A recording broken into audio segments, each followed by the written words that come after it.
que Moisés encontrou no Monte Sinai? Foi Deus? Ou foi alguém? Ou alguma outra coisa? Deus é claramente uma entidade que não é desta terra.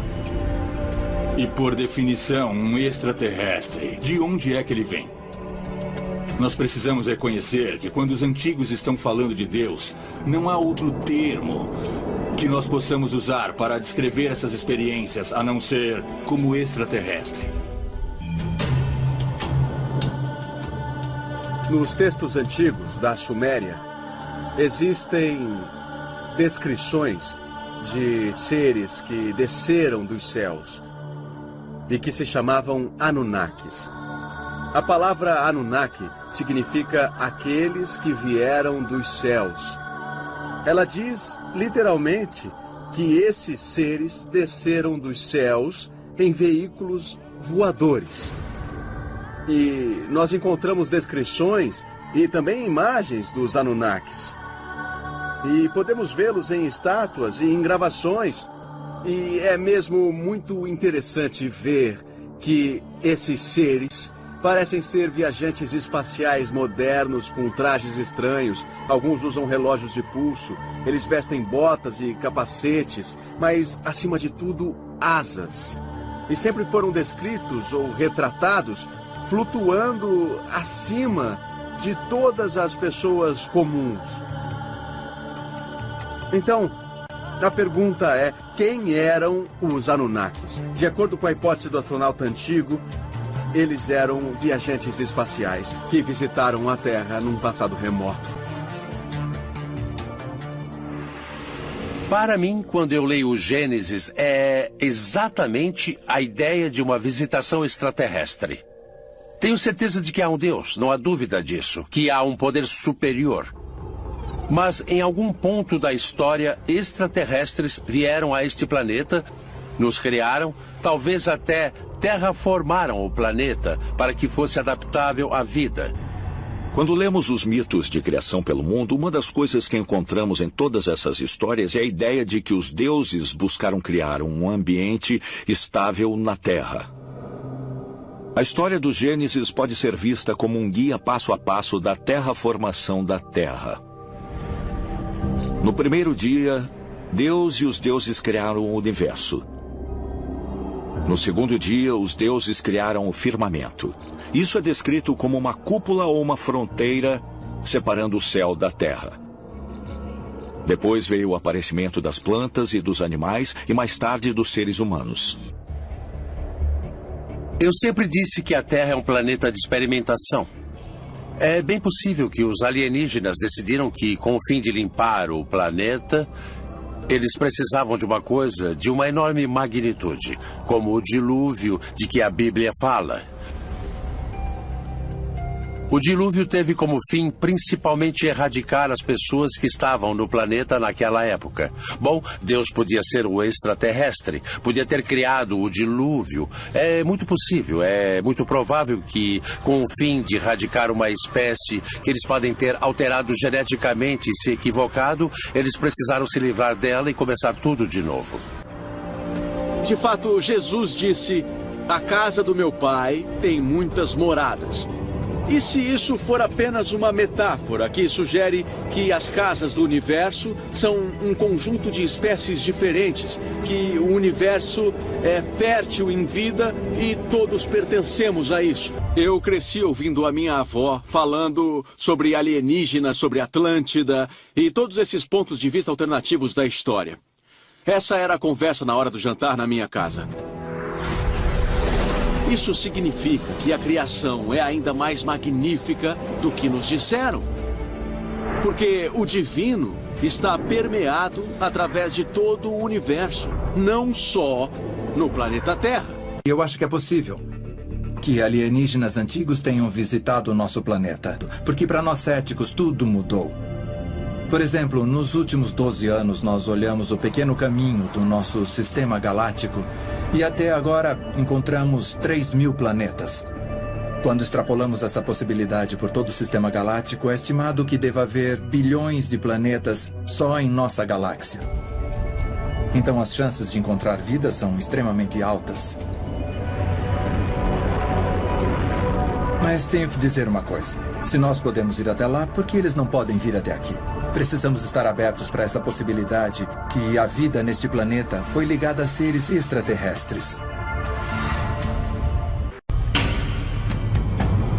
Por séculos, arqueólogos, teólogos e estudiosos debatem o local e até mesmo a existência do maior de todos os mundos perdidos: o Jardim do Éden da Bíblia. Foi aqui, de acordo com o livro hebraico de Gênesis, que um paraíso uma vez existiu. Um paraíso onde os primeiros seres humanos, Adão e Eva, foram de fato criados por Deus. Quando nós olhamos para o Jardim do Éden, sabemos que há de fato uma descrição física de onde ele era. É dito que 4 rios específicos saíam dele, ou de perto dele. Então podemos de fato procurá-lo. 2 destes rios, os rios Tigre e Eufrates, são bem conhecidos. Eles correm por onde é hoje o Iraque. Os outros 2 rios descritos não são bem conhecidos. Os pesquisadores agora acreditam que o terceiro rio, conhecido como o Rio Karun, atravessa o Irã e se junta ao Eufrates ao norte do Golfo Pérsico. Então, em 2010, imagens de satélite revelaram um rio fóssil, ou um leito seco de rio chamado Wadi Baton, que uma vez fluiu pelo norte da Arábia e também se juntou ao Eufrates.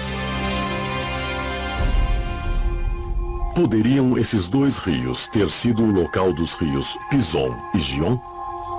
Os rios perdidos mencionados na Bíblia que apontam para a localização real do Jardim do Éden? No livro de Gênesis tem um trecho que diz que 4 rios formam um rio. Então, uma leitura muito atenta indica que quando você junta os 2 rios que estão hoje no Iraque, o Tigre e o Eufrates, com o rio que está no Irã, o Karun, e o rio fóssil na Arábia, você forma um rio, sendo esse o local aproximado ao norte do Golfo Pérsico. E de acordo com a Bíblia, esse único rio corria pelo Jardim do Éden. Então, com base em imagens do local e uma leitura atenta do texto hebraico, eu acho que a localização do Jardim do Éden está sob as águas do Golfo Pérsico e não em terra. Os cientistas acreditam que durante a última idade do gelo, as calotas polares tinham 3 quilômetros de altura. E o nível dos oceanos era 50 metros mais baixo do que é hoje. Estudos recentes sugerem que a área do Golfo Pérsico teria sido uma planície seca e fértil do tamanho da Inglaterra, oferecendo um refúgio ideal para alguns dos primeiros humanos fora da África, cerca de 75 mil anos antes. Mas como as calotas polares derreteram ao longo de milhares de anos, as águas do que agora o Oceano Índico inundaram a Terra e formaram o Golfo Pérsico. Durante esse longo período, houve pelo menos 3 episódios de inundações muito importantes, onde você veria uma subida de 9 a 12 metros do nível do mar, da noite para o dia.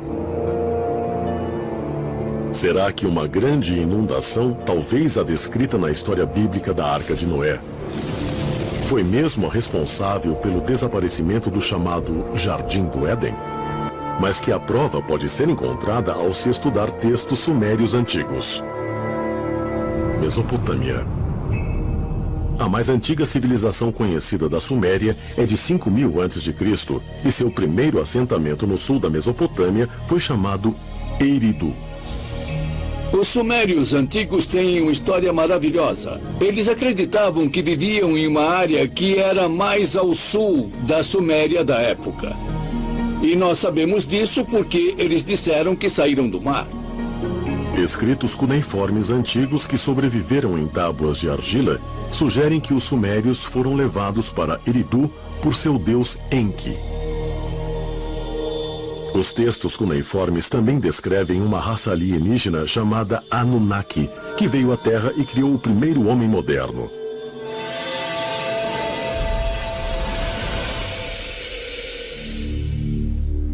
Adão, em sumério ou num sumério bem antigo, significa um pequeno povoado rural.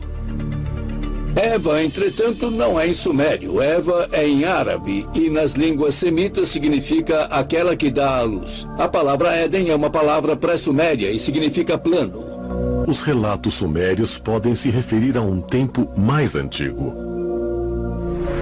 e a uma planície fértil distante, agora perdida sob as águas do Golfo Pérsico.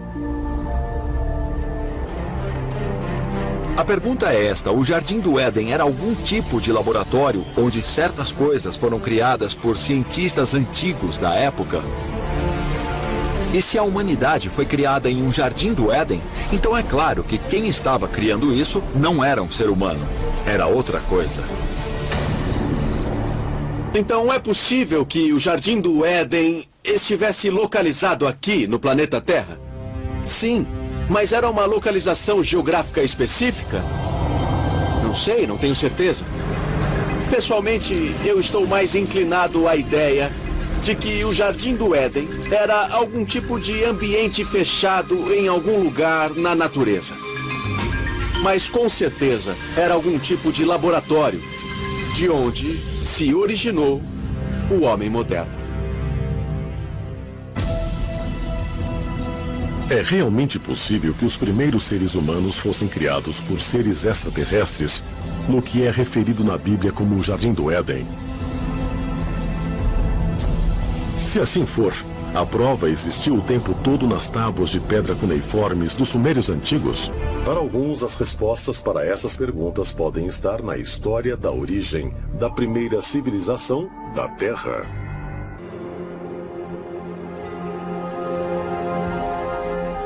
Mossul, Iraque, 1849. Durante a escavação da cidade bíblica de Nínive, uma equipe liderada pelo eminente arqueólogo britânico Austin Henry Layard descobriu as ruínas de Assurbanipal, a antiga biblioteca assíria. Entre as inestimáveis relíquias, Layard encontrou uma série de tábuas em caracteres cuneiformes chamadas Enuma Elish, ou as 7 tábuas da criação. As tábuas são basicamente um texto escrito em colunas de cerca de 20 a 25 centímetros de altura, 15 a 18 centímetros de largura e são feitas de argila. E quando a argila estava quase endurecendo, um escriba usava um estilete para gravar as histórias da nossa existência neste planeta. As 7 tábuas da criação narram a história de um grupo de deuses, os Anunnaki, que vieram do céu para dar origem à raça humana. Os professores, com suas mentes brilhantes, não tinham ideia das viagens espaciais, sem falar nos extraterrestres, e todos eles, sem exceção, fizeram a tradução na crença de que as histórias tratavam do Deus Todo-Poderoso. Nos textos antigos temos, por exemplo, uma palavra como céu. Abrão foi levado para o céu e trazido de volta para a terra.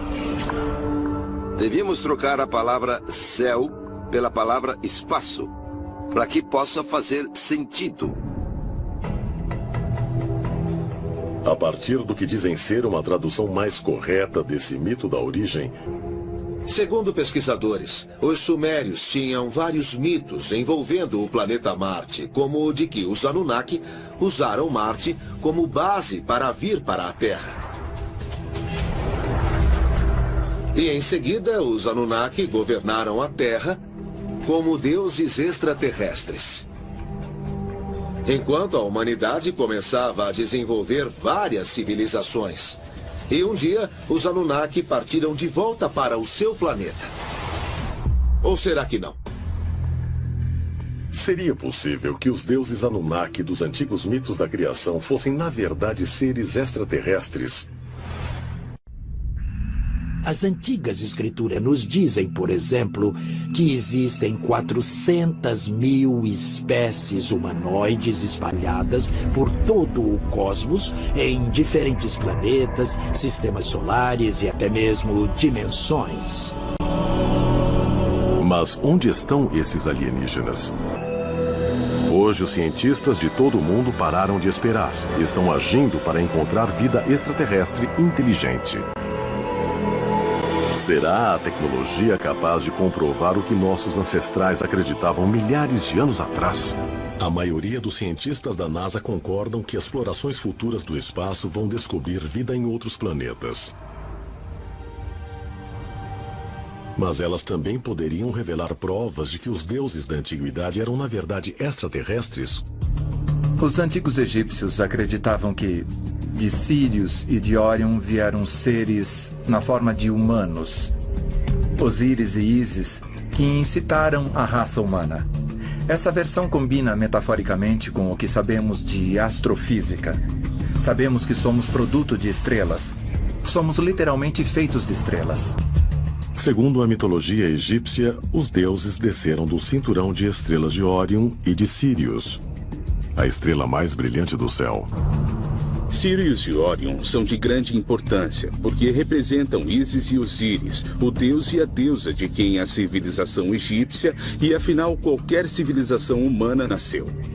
Então, para os antigos egípcios, Osíris era Órion. A constelação era a personificação do grande deus Osíris, que estava sempre acima de nós, nos olhando de cima para baixo e sempre nos julgando. Afinal, era ele a decidir se teríamos a vida eterna ou se seríamos reciclados de volta à massa espiritual para começar tudo de novo.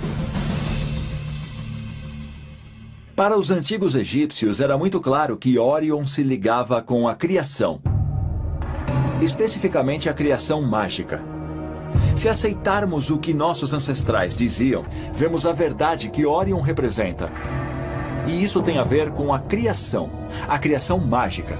E criação, naquele tempo, se ligava aos deuses. Órion e Osíris eram iguais no Antigo Egito. Os egípcios acreditavam que Osíris iria retornar de Órion um dia. Cada cultura da antiguidade tinha esse conceito de que alguém vai retornar um dia. Ainda esperamos o retorno de alguém.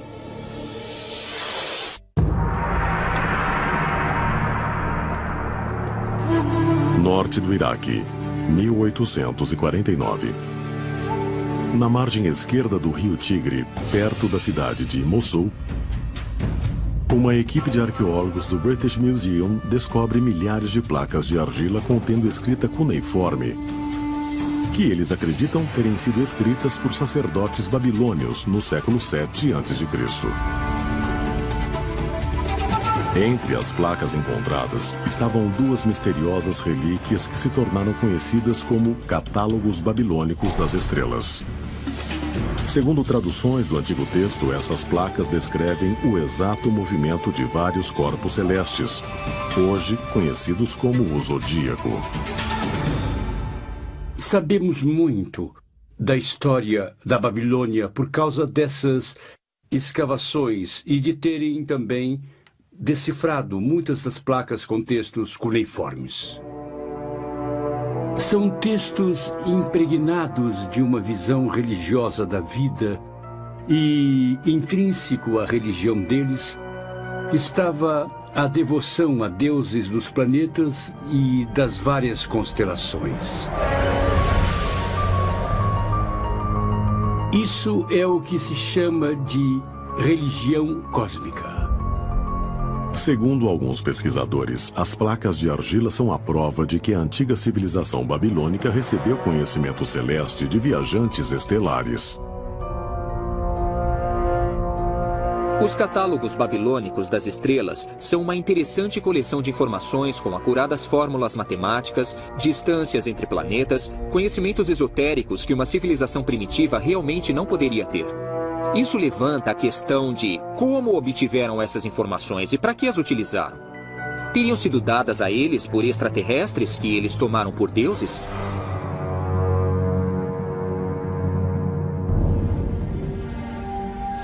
Como em muitas culturas antigas, os babilônios descrevem Órion tanto como constelação quanto como ser supremo.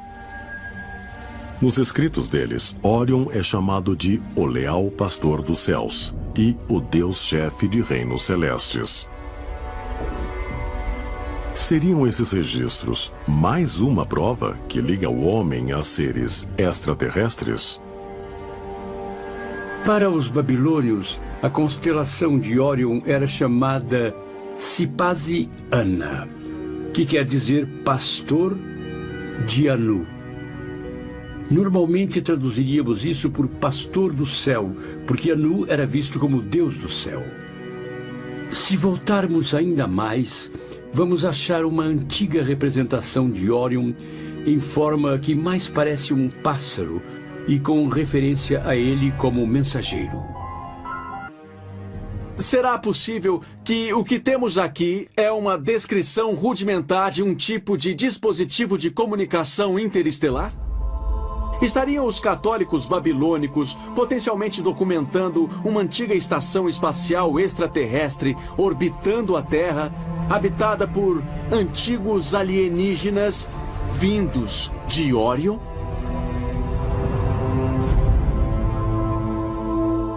Será possível que os deuses babilônios fossem, na verdade, mensageiros extraterrestres de Órion? Se for assim, poderiam esses visitantes do outro mundo ter criado a humanidade aqui, no crescente fértil, onde a civilização historicamente começou há mais de 5.000 anos? Os babilônios tinham uma forte tradição das origens do ser humano. Havia algumas variações, mas o princípio básico que se acha entre os babilônios é que os deuses queriam dormir muito, queriam comer muito e que ficavam cansados de cuidar da agricultura e de terem de cozinhar. Então criaram um grupo de seres inferiores, os seres humanos, para cuidarem da agricultura e das coisas para eles. Foi na Mesopotâmia que se deu a aurora da civilização. Foi um dos primeiros locais onde os alienígenas vieram para começar a semear a civilização no planeta. E a civilização evoluiu para a Suméria e Babilônica.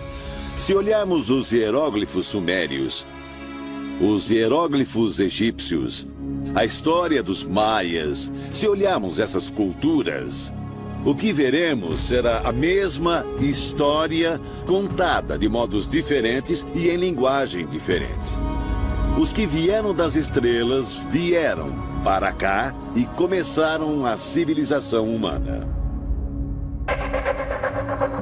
Seriam as histórias sobre as origens na versão babilônica, localizada no berço da civilização, a prova cabal de nossa divina ligação com a constelação de Órion?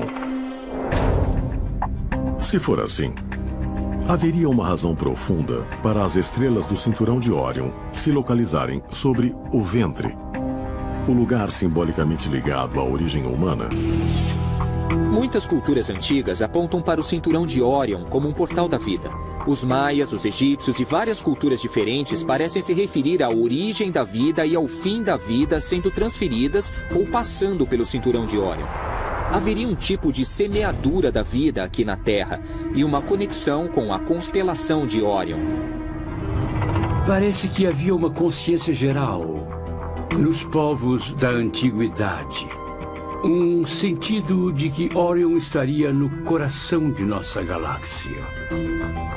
A próxima pergunta que nós devemos tentar responder é esta. É possível que esse lugar, que é nascedouro de estrelas, também nos permita estabelecer algum tipo de conexão com outras criaturas inteligentes de fora desse universo? Considerando que a nebulosa de Órion é um nascedouro de estrelas, seria possível o cinturão de Órion literalmente marcar o lugar na galáxia onde a vida da Terra começou? E se viemos de Órion, como sugerem algumas culturas antigas, haveria algum meio de fazer nossos criadores extraterrestres voltarem? Quando se veem as correlações entre Órion, o que isso parece mostrar é que nós viemos de Órion, é de lá que vieram os extraterrestres. E se nós tivermos de ir a Órion, o que acharíamos lá provavelmente seria um planeta muito, muito similar à Terra. –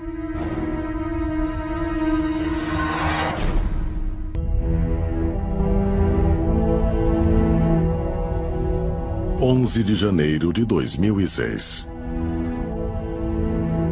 O telescópio espacial Hubble capturou imagens inéditas da nebulosa de Orion. Uma grande formação estelar a 1.500 anos-luz da Terra.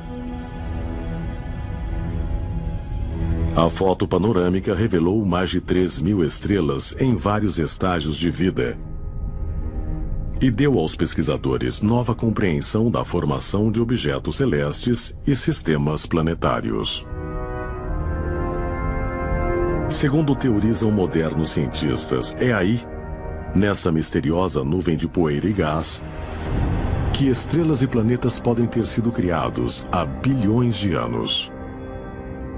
Astrônomos se referem a ela como M42, nome não muito charmoso, mas como viveiro de estrelas, onde as estrelas nascem. Então essa parte de Orion está sendo muito estudada pelos astrônomos. É uma região de formação rápida de estrelas. Há estrelas jovens e provavelmente muitos planetas também jovens, formados por gás e poeira cósmica da nuvem que se transforma na nebulosa de Orion. Estrelas que nascem obviamente mostram que certas coisas estão acontecendo no local a um nível que simplesmente nós não entendemos bem. Mesmo com a tecnologia de hoje, viajar a Orion levaria centenas de milhares de anos. Mas não haveria outro mecanismo mais profundo, talvez de fora deste mundo, que tornasse uma viagem dessas possível durante a vida? Nossos foguetes mais rápidos são muito lentos e insignificantes. Estamos falando sobre 1/100º da velocidade da luz, com sorte. Qualquer objeto que lançarmos para fora do sistema solar levará milhares de anos para chegar à estrela mais próxima. Acredite se quiser, mas com 4 bilhões e 600 milhões de anos, nosso sistema solar é um dos mais jovens no universo. Se houver civilizações em outras galáxias, será que são mais avançadas do que as da Terra? Será que estão à nossa frente na capacidade de viajar pelo espaço e pelo tempo?